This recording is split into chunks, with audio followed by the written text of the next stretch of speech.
দুইটা দুইটা ভয়ঙ্কর পাপের কথা বলে দেই।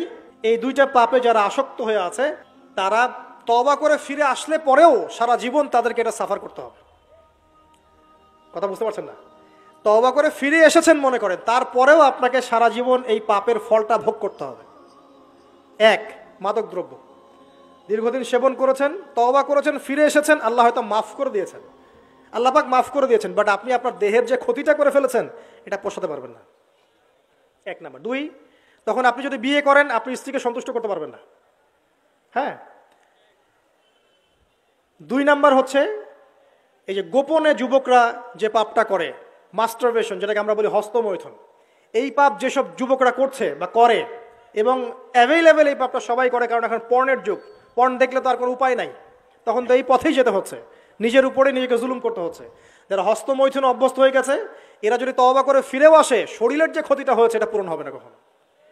এখানে আপনার দেহের ক্ষতি, আপনার মস্তিষ্কের ক্ষতি, আপনার পরিবারের ক্ষতি, এমন আপনি যদি পরবর্তীতে গিয়ে পরিবার গঠন করতে চান আপনি সুখী পরিবারও গঠন করতে পারবেন না, কারণ ভিতর থেকে আপনি নিজেকে শেষ করে ফেলেছেন।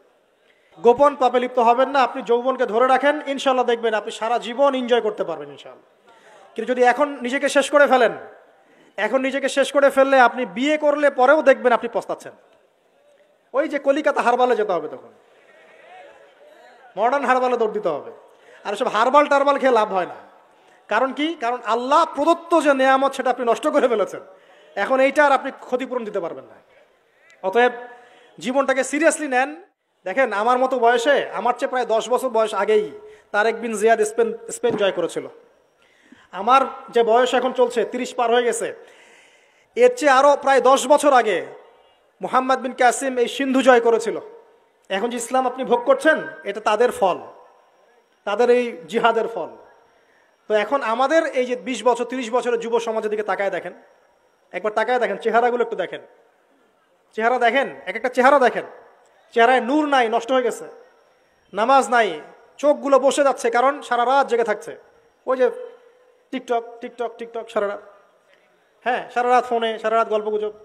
রাত্রেবেলা দেখবেন, রাত্রেবেলা শহর যেন জীবিত হচ্ছে, রাত্রেবেলা ক্যারাম খেলে, রাত্রে লুডু খেলে, রাত্রে এটা করে, রাত্রে সেই, সারাদিন ঘুম, সারাটা দিন ঘুম। আপনি কি জানেন সারা রাত কে জেগে থাকে, সারাদিন কে, সারা রাত কে ঘুমায় আর সারা দিন কে জেগে থাকে? সারা রাত জেগে থাকে কুকুর এবং সারাদিন ঘুমায় কুকুর। আর দেখবেন আপনি বিড়ালকে দেখবেন, ও কিন্তু রাত্রে ঘুম এবং দিনের বেলা সে অ্যাক্টিভ।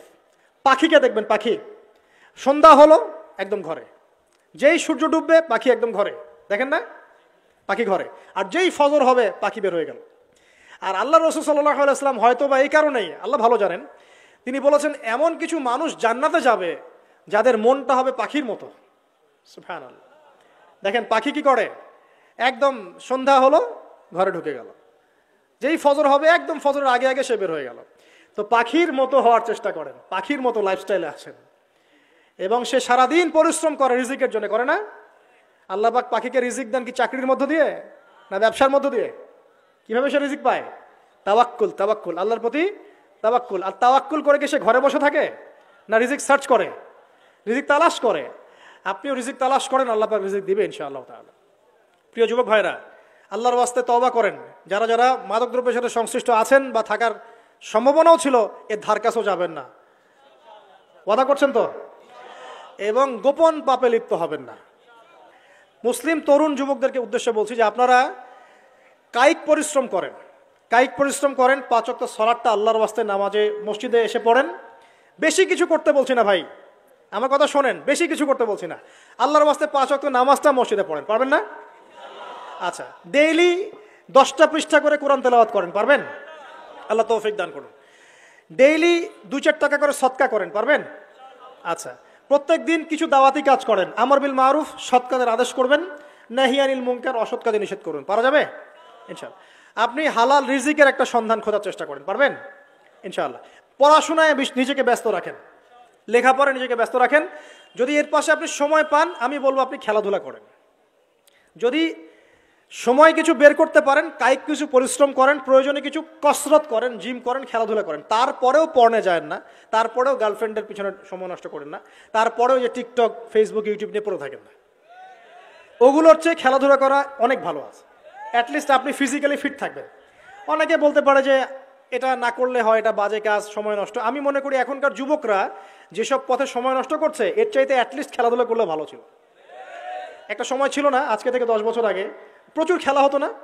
ক্রিকেট হতো, ফুটবল হতো, এই ব্যাডমিন্টন হতো শীতকালে, তাই না? খেলার লিপ্ত থাকলে কিন্তু আমাদের মধ্যে একটা হৃদ্যতা, একটা বন্ড তৈরি হতো, একটা বন্ড। আমরা অনেক টুর্নামেন্ট খেলতাম না? এখন দেখবেন কিচ্ছু নাই, সব বন্ধ, খালি ফোন, সারাদিন কি ফোন। এটা আরও কি ডেঞ্জারাস না?